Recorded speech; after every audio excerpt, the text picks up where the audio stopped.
माझी स्वप्न ह्या शहरासाठी 2-3 आहेतच, बाकीची तर खूप करण्यासारखी कामं आहेत. पण ह्या नाशिक महानगरपालिकेचं, जसं मुंबईमध्ये उद्धव साहेबांनी महानगरपालिकेचं स्वतः महानगरपालिकेचं 4 मेडिकल कॉलेजेस आणलेले आहेत, तसं मला नाशिक महानगरपालिकेचं कमीत कमी 1 मेडिकल कॉलेज पुढच्या 5 वर्षात करून दाखवायचं आहे.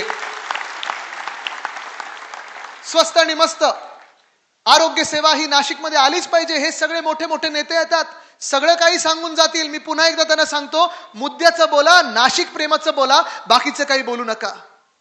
जसं मुंबईमध्ये महानगरपालिकेची शाळा विनामूल्य आहे, 8 की 9 भाषांमध्ये शिकवलं जातं. मराठी अनिवार्य आहे, पण मराठी आहे, इंग्लिश आहे, सेमी इंग्लिश आहे, हिंदी आहे, गुजराती आहे, उर्दू आहे, तमिळ आहे, तेलुगू आहे, कन्नड आहे. 3.25 लाख विद्यार्थी ह्या शाळेमध्ये शिकतात. जी गलटी 30-30 हजार विद्यार्थी ज्याची गलटी लागली होती, हे चित्र सुधारून आपण डिजिटल क्लासरूम आणले, चांगल्या शाळा बनवल्या, IB, ICSE, CBSE ह्या शाळा आणल्या, विनामूल्य आणल्या. म्हणजे मुलांचं भवितव्य, मुलींचं भवितव्य पक्क करतोय आपण. असं मला शाळा ह्या नाशिकमध्ये प्रत्येक वॉर्डात आणायच्यात. ह्याच्यासाठी मी तुमच्याकडे आलेलो आहे. तपोवन तर वाचवायचंच आहे, पण अशी वनं आपल्याला वाढवायची आहेत. मोकळ्या जागा असतील, मोकळी उद्यानं असतील, जिथे तुम्ही आरामात जाऊन बसू शकाल, आनंद घेऊ शकाल, मोकळा श्वास घेऊ शकाल, अशी उद्यानं आपल्याला करायची आहेत. म्हणून मी तुमच्याकडे आलोय, तुमचं साथ आणि तुमचे आशीर्वाद घ्यायला आलेलो आहे.